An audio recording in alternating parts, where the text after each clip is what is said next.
Here we have a perfect example of an urban fish ladder built in conjunction with the silt trap.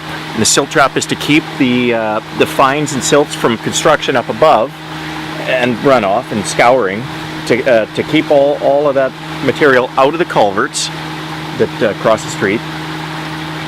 It's been constructed in a very, very tight location. Pretty creative engineering. You have a series of valves so that you can roll in when necessary, divert the water, drain the pond, and stop the water from running through the fish ladder. Give it a day or two to dry out. The material is now dry. You can go in with fairly simple mechanized equipment, load out the silt and the gravels that wash down the creek. You can stockpile them to use them in a future construction.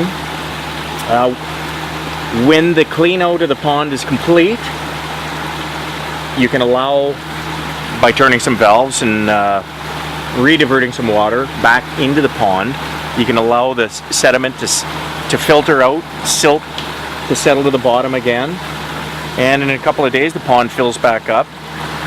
Clean water running again through the fish ladder. Fish don't even notice. Here we have the main part of the channel looking upwards towards the creek. The fish ladder's on the left with the weirs. Each weir, I'm gonna say half a meter deep. Give the fish ample time to gain momentum to jump into the next weir, make it up to the top. When they get up to the top, they hang a left, shoot around, get into the main pond there. Once they're in the pond, can't see it, it's slightly overgrown, but the main channel is under the lilac. That's how they continue up the stream.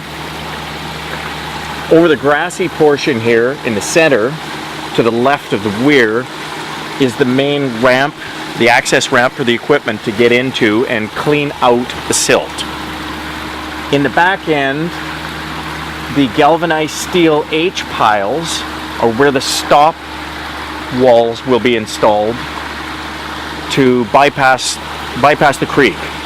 So someone would physically walk up there, take the stop logs out of the caged area, set them in the H piles, they slide down, diverting the flow. The flow will come out somewhere over here underneath us in the box culvert itself. Open a few valves, like the sluice valve, the sluice gate style valve on the right. That'll drain the pond, drying out the material. So right now, during the low flow, all of the water is diverted to the fish ladder, and it wouldn't take very much rain to raise that level in the pond, forcing the water over the spillway. Like I say, that's the main portion of the channel. But it's designed, this fish ladder is designed, this whole system is designed so that the absolute minimum flow goes through the fish ladder. Anything more than that, and only the necessary water goes through the fish ladder. Everything else goes over the spillway. In the very back of the pond, you can see clearly two, partially a third, there will be a fourth and or maybe a fifth H pile. So it's galvanized steel piles. When you look at them straight up and down, it looks like an H. And they're aligned such that once they're driven into the ground, they create channels for the stop logs to slide up and down through, creating a dam. This helps build a temporary dam to divert the flow through a bypass pipe around the work area to facilitate cleaning out the pond. Smaller rubber tired machine, backhoe, wheel loader, easily clean this out in a day if the material's dry. So if they, allow the material to dry out. I'm gonna say, judging by the age of the trees growing in the back, hasn't been done probably a year or two. I don't foresee it needing to be cleaned this year. Looks like if that's 2 years worth of debris, probably another 2 years before the material makes it up to the spillway, requiring clean out. It'll likely be done by the municipality. They may contract it out. So they may lump this one in with a few others and a bunch of other small contracts and just send in a contractor.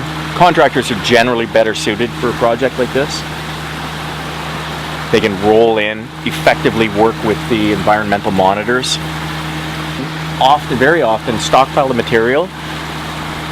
This sometimes is why a contractor will be contracted to clean this pond out. It keeps the city's prices down for future construction works, in that this material is stockpiled by a contractor and may be used on a project, a creek rehab project somewhere else, lowering their costs. In my opinion, wood is aesthetically pleasing, but it has a finite lifespan. In a situation like this, wouldn't be effective due to area constraints and flows, hydrology, lifespan requirements. Concrete certainly is the answer here. Different gradients on the streams might denote wood, and of course, park. In a park setting, wood may be more effective. If you were a fish, would you swim up this ladder? No, I don't know. I'm going back to the river. Just for the record, so we have it on tape, what year did you build this?